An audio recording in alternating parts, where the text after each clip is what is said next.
আপনি যতই শিক্ষিত হন না কেন দিন শেষে কিন্তু আপনার কাজ আপনাকে করতে হবে। আসসালামু আলাইকুম, কেমন আছেন সবাই? আশা করছি সবাই ভালো আছেন। আলহামদুলিল্লাহ আমিও ভালো আছি। আরেকটা নতুন ভিডিও নিয়ে যে সকালবেলা নাস্তার পরে তৈরি করলাম একটু সেমাই, যেটা কিন্তু আমার ছেলে বলছে যে আমি একটু সেমাই তৈরি করবো, কিন্তু সচরাচর আমি শেষ করে একটু বেশি পছন্দ করে না। তারপরেও মাঝে মাঝে যখন বলে আমি চেষ্টা করি যে ওর পছন্দ একটু প্রাধান্য দিতে। যাই হোক, আমার কাছে কিন্তু দেশি নবাবী সেমাইটাই ভালো লাগে। এই দুধ সেমাই চাইতে আর এই দুধ সেমাইটা কিন্তু আমি প্রচুর পরিমাণে দুধ দিয়ে কিন্তু রান্না করি, সাথে কিন্তু কাজু বাদাম, পেস্তা বাদাম আর এই যে কিশমিশগুলোও দিয়ে আমার কাছে এইভাবে দুধ দিয়ে বেশি করে দিয়ে খেতে কিন্তু আমার কাছে একটু ভালো লাগে, একটু পাতলা পাতলা টাইপের করে। আর এটা কিন্তু আমি যে সকালবেলা নাস্তা হিসেবে খাওয়াতে কম পড়ে, যেহেতু সকালবেলা রুটি পরোটা খাওয়া পড়ে।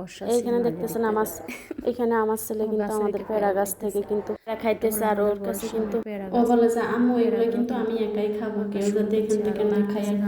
এই যে ঢালটা কিন্তু নিচের মধ্যে আছে আর কি, আর ওই যে গাছের আগে কিন্তু পেয়ারা খাইতেছে।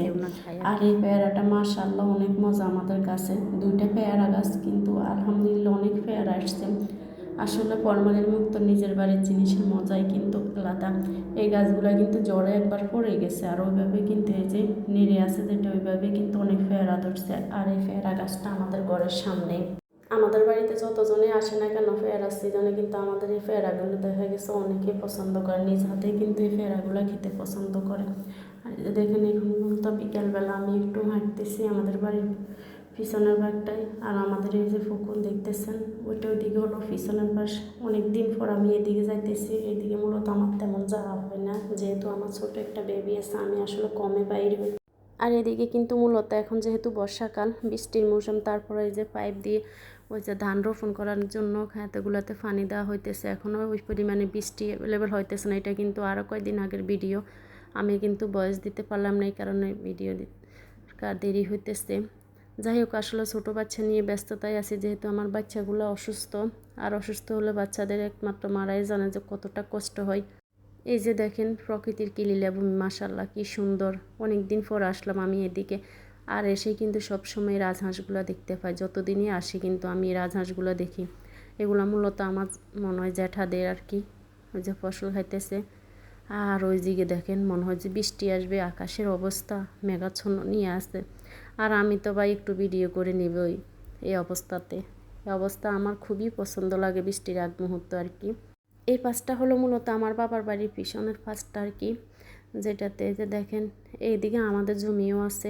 আর আমি কিন্তু এখন মূলত আমাদের বাগানের মধ্যে আছি। এখানে একটা জাম গাছ আছে শুনতেছি, আশা পড়ে না, তো আমি দেখতে আসলাম নতুন করে নাকি জাম ধরছে। যে আমার ছেলে ওঠার চেষ্টা করতেছে, ও কিন্তু ওইভাবে গাছ উঠতে পারে না, একটু ট্রাই করতেছে আর কি। আর এত বড় গাছে তো ওঠা সম্ভব নয়, যে দেখেন কয়েকটা ফেঁকে আছে।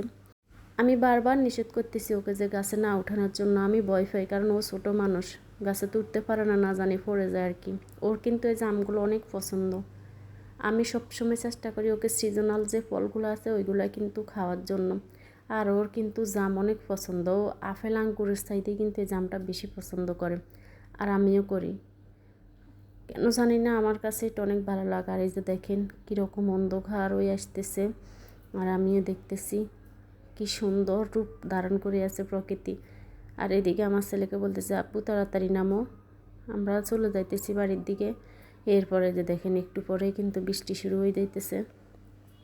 আর আমি বসে বসে একটু ভিডিও করে নিলাম, যেহেতু এখন মূলত বর্ষার মৌসুম, তাই বৃষ্টি আসবে একটু পর পর, এটাই স্বাভাবিক।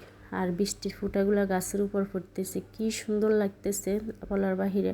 যাই হোক, সবাই ভালো থাকবেন, আমাদের জন্য দোয়া করবেন। আজকে পর্যন্ত, আসসালামু আলাইকুম।